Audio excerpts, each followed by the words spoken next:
భక్తి మనలో ప్రేరేపించడానికే నియమ నిబంధనలు. ఏమో నియమ నిబంధనలు? గట్టు వరకు నడుచుకొని వచ్చినారు. మనము ఆ రోజు గట్టులో అంగరంగ వైభవంగా మంగళకరమైనటువంటి ద్రవ్యాలతో స్వామివారి విగ్రహాలకు మనము అభిషేకం చేసుకున్నాం. 10 నిమిషాలు లేదు, అదే నిమిషాలు లేదు, నిజంగా లేట్ లేదు. అలా ఎప్పుడైనా మనకి అవకాశం వచ్చిందా స్వామివారికి అభిషేకం చేసుకునేది? మన బృందంతో వస్తే వచ్చిందా? కాబట్టి ఇటువంటి నియమ నిబంధనలు ఉండాలా వద్దా?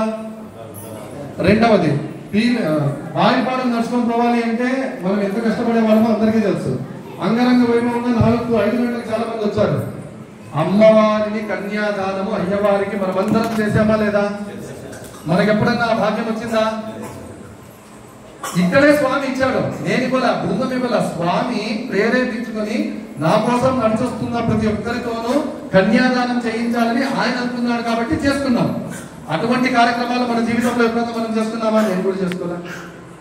అలాంటివి చేసుకోవాలి అంటే నియమ నిబంధనలు ఉండాలా లేదా? ఎటువంటివి ఉంటాయి అంటే, మేము భజనలో పడిన, స్తోత్రాల్లో పడిన, ఇట్లా మైకాసులు మాటల్లో పడిన టైం మర్చిపోతాం. ఒక్కొక్క రోజు 8:30కే తీయచ్చు పుస్తకాలు. 8 గంటలు అయిపోతేనే గరుడగమన పాడతారు, గరుడగమన అయిపోతేనే పుస్తకాలు ఇస్తారు, సంతకాలు పెట్టి వెళ్ళిపోతాము. మీకు నిజమైన కష్టం ఉన్నప్పుడు మీరు ఖచ్చితంగా పోవాలనేసి మీ మనస్సాక్షిని మీరు చెప్పుకున్నప్పుడు ఖచ్చితంగా మీరు వచ్చి అడగండి, మేము అలా చేస్తాం. కానీ 7 సత్సంగాల్లో 7 సత్సంగాలు ఆ విధంగా చేస్తామంటే ఒప్పుకోము. నిర్భయంగా సభాముఖంగా చెప్తున్నాము. పెద్దవాళ్ళు అందరూ కలిసి తీసుకున్న నిర్ణయము, సంతకం పెట్టిన నియమ నిబంధనలు లోబడి ఉండకపోతే తెలుసుకొని పోము. ఎందుకంటే మీలో ఉన్నది మాకు కావాలి, మీరు అభివృద్ధి జరిగేది మాకు కావాలి, మీరు ఈ రోజు ఉన్న స్థాయి నుంచి ఇంకొక స్థాయికి పోయేది మాకు కావాలి. 100 మందే చాలు. 101 మంది వచ్చినారు, 101 మందే చాలు. 200 మంది 2000 మందినైనా పిలుచుకొని పోతాం. ఎప్పుడు తెలుసా? 2000 మందిలో 1500 మంది పారాయణం చెప్పండి, పిలుచుకొని పోతాం. ఖచ్చితంగా పిలుచుకొని పోతాం. అందరికీ అన్ని రకాల సేవలు అందిస్తాం. ఏమయ్యా నువ్వు ఇట్లా మాట్లాడతావు, నీకేమి ఇంకా కులం ఉపత్రం అన్నీ వస్తాయి, మాకు రాదు, మాకు 4 తెలుగుదో.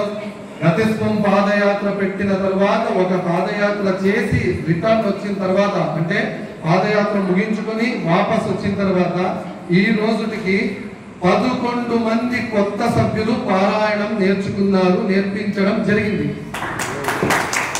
ఇంతవరకు 7 సార్లు, 8 సార్లు, 9 సార్లు, 10 సార్లు, ఒకసారి, 2 సార్లు, ఎన్నిసార్లు వాళ్ళు పాదయాత్ర చేసినా అలా మేము పారాయణం నేర్చుకోవాలనుకున్నాము అని వచ్చి మా దగ్గరికి అడగంగానే వాట్సాప్ కాల్లో ప్రతి ఒక్కరు అందరూ ఒకే సమయానికి ఒకే చోటికి రావాల్సిన పట్ల ఎన్నో మంచి ఉదాహరణలు ఉన్నాయి. ఇవి ఎందుకు చెప్తున్నానంటే, మీరు కూడా పారాయణం నేర్చుకోవాలి అనే ప్రేరణ కోసం.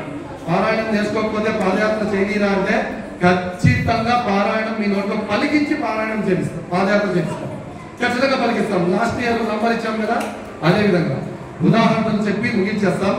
ఉదాహరణ చెప్తా. మనలో కొంతమంది ఉన్నారు, 1 గంట అయిపోతేనే మధ్యాహ్నము నేను పారాయణం నేర్చుకోవాలి అనే దీక్షతో పని చేస్తున్న చోట చేతులు కాళ్ళు ముఖం కడుక్కొనేసి భోజనం తింటారో లేదో పుస్తకం పట్టుకొని ఆ స్థానం వాళ్ళు ఎక్కడైతే పని చేస్తున్నారో అక్కడ బుక్ ఓపెన్ చేసి మొబైల్ పెట్టుకొని రెడీగా ఉంటారు.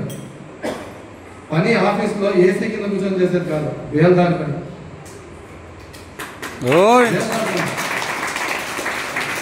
ఇంకొక అతను ఉన్నాడు, పొద్దున 3 గంటలకు లేస్తాడు, రాత్రి 11 గంటలకు పడుకుంటాడు. ఆయన నిద్ర టైమే, ఆయన వ్యవహారం ప్రకారం ఆయన నిద్ర టైమే మధ్యాహ్నం 12:30 నుంచి 4:30 వరకు. పడుకోకపోతే బీపీ షుగర్ వస్తాయి.